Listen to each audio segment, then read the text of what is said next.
Hi everyone, we're going to read Chapter 5 of The Secret Seven Mystery of the Theatre Ghost. Chapter 5 is called The Show Must Go On. When the Secret Seven arrived back at the theatre at 5 o'clock, the director was even more stressed out than he had been earlier. He was pacing up and down, ripping pages from his script and throwing them over the side of the stage. Maybe he's a bit worried about what happened to Rosalind, said Jack. I mean, when I go on stage, I'm definitely going to avoid standing on a trapdoor. What do you think actually happened? Asked Peter. What do you mean? Asked Janet. Peter looked at the rest of the seven. Do you think it really was an accident? Of course, said Barbara. But Daniela said she checked all the trapdoors twice before the rehearsal. She was pretty adamant about it, said Peter.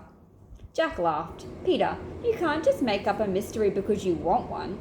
If you want to have a Secret Seven meeting so badly, we can have one first thing tomorrow morning. You bring snacks.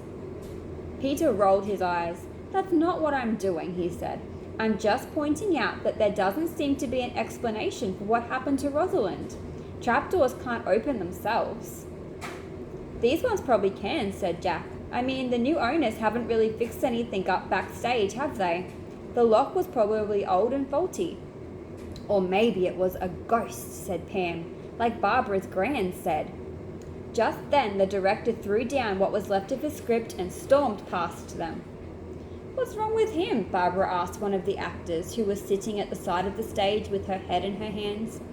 More changes, she said. He decided at the last minute that the play wasn't working, so he's added in some new scenes.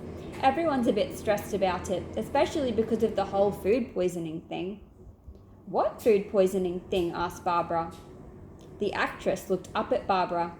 We've lost our special effects guys. Both of them.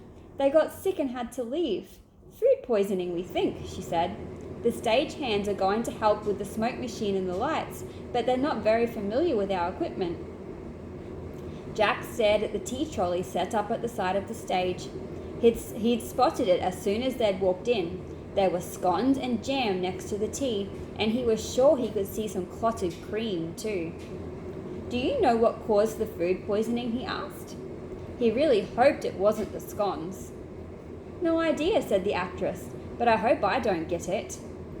I need Gretel on stage, yelled the director, suddenly reappearing with a giant mug of coffee. The actress jumped to her feet. Better go. Peter turned to the others. Do you still think there's nothing strange going on? He asked. First, the makeup artist gets ill, then Rosalind falls through a trapdoor and breaks her leg, and now the only two people who know how to do the special effects get food poisoning. Jack shrugged. Okay, so a few strange things have happened, but it could just be a coincidence. Peter shook his head. I don't think so, he said. I think something's up. We need to keep our eyes open. And that's the end of Chapter 5. I wonder what will happen next. We'll read Chapter 6 next time. Bye.